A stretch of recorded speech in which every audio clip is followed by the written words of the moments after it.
कुछ रातें सिर्फ अंधेरे नहीं लाती, वो साथ लाती है एक आहट जो दरवाजे पर नहीं खटखाती, सीधा अंदर चली आती है। आज की कहानी है काली अमावस्या की रात्रि, जब पूरा गांव सांसें रोककर जीता है। नियम।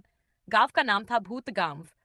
चारों तरफ जंगलों से घिरा एक मंदिर और बस 36 घर।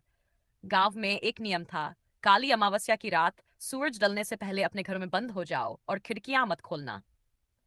कथा का नायक अर्जुन, 20 साल का शहर से आया युवक जो अपने दादाजी के साथ गांव में कुछ दिन रहने आया था। उसे लगा ये सब अंधविश्वास है, लेकिन उसकी जिज्ञासा ही उसकी सबसे बड़ी भूल साबित हुई। सूरज डूबा, डर जागा, काली अमावस्या आई। गांव के सभी लोग दिन में ही सारे काम खत्म करके अपने अपने घरों में बंद हो गए।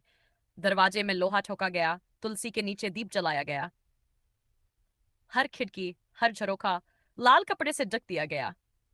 दादाजी ने अर्जुन से कहा, रात को कोई भी आवाज सुनाई दे, चाहे कितना भी कोई पुकारे, बाहर मत जाना। अर्जुन ने हंसते हुए कहा, दादा, मैं शहर से आया हूं, ये सब दकियानूसी बातें मुझ पर असर नहीं करती। अध्याय 3, पहली दस्तक। रात के ठीक 11:30 पर दरवाजे पर कोई दस्तक दे रहा था।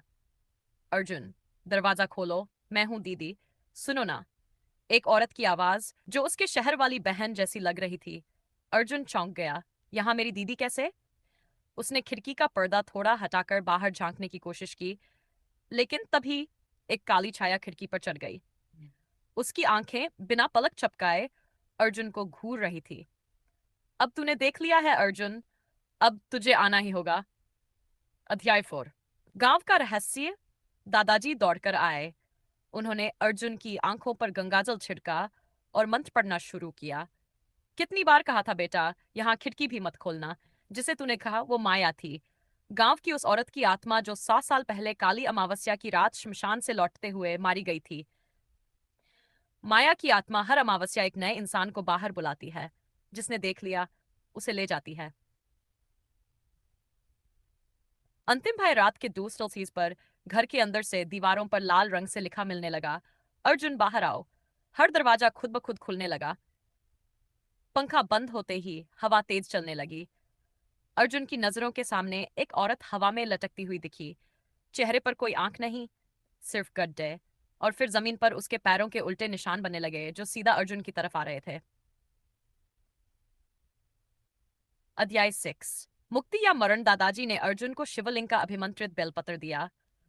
इसे उसकी आत्मा पर फेंक दो और पीछे मुड़कर मत देखना। अर्जुन ने हिम्मत करके दरवाजा खोला।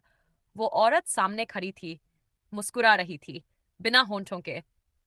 वो धीरे धीरे कहती है, अब तो तूने खुद ही बुलाया है, चल अर्जुन, मेरा हो जा। अर्जुन कांपते हुए बेलपत्र उसकी छाती पर फेंकता है। तेज चीख, बिजली की तरह एक चमक, और वो औरत धुएं में बदलकर हवा हो जाती है। अंतिम दृश्य, अगली अमावस्या का इंतजार। सुबह हुई, गांव फिर शांत हो गया, लेकिन अर्जुन अब वैसा नहीं था। उसकी आंखों में हर वक्त डर था, क्योंकि जाते जाते माया ने कान में कुछ फुसफुसाया था। अगली काली अमावस्या तू मुझे बुलाएगा। धीमी शिव मंत्र ध्वनि के साथ रहस्यमयी पृष्ठभूमि।